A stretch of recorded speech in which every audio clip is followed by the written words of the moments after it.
2022-এর date উত্তীর্ণ ওরা আজকে আচমকা বিধানসভায় চলে গেছিল এবং পুলিশের সঙ্গে ব্যাপক ধস্তাধস্তি হয়েছে বলছে এখনো চলছে। অর্থহীন, মানে এটার কোনো মানে নেই।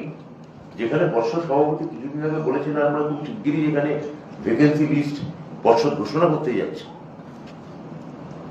আর এক দুদিনের মধ্যেই হয়তো এটা বেরোবে। এটা এটা এটা এর পেছনে কি উদ্দেশ্য আছে আমি জানি না। পর্ষদ সভাপতি নিজে কয়েকদিন আগে এটা নিয়ে কথা বলেছেন, তিনি ভ্যাকেন্সি, কিন্তু যেটা ওরা খাওয়ানোর চেষ্টা করছেন, আমি পর্ষদ সভাপতির কথাও বললাম, ভ্যাকেন্সি কোনো নির্দিষ্ট করে বলা হয়নি কত আছে, কেননা খুব পরিষ্কার দপ্তরে যাবে না, এগুলো পাঠাবে ডিস্ট্রিক্ট ডিপিএসসি, এরা পাঠাবে।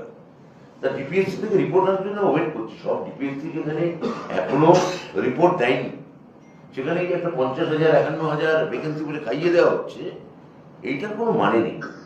আমি আবার পরীক্ষার্থীদের আশ্বস্ত করব, আমাদের যে ডিপিএসসি স্তরে, জেলা স্তরে ভ্যাকেন্সি নির্ণয়ের কাজ প্রায় শেষ। খুব শীঘ্র এটা নিয়ে নোটিফিকেশন হবে। এই ধরনের 2022-এর প্রাথমিকে যারা এই আন্দোলন করছেন, এই আন্দোলনে এখন আর কোনো যৌক্তিকতা আছে বলে আমার অন্তত মনে হচ্ছে না।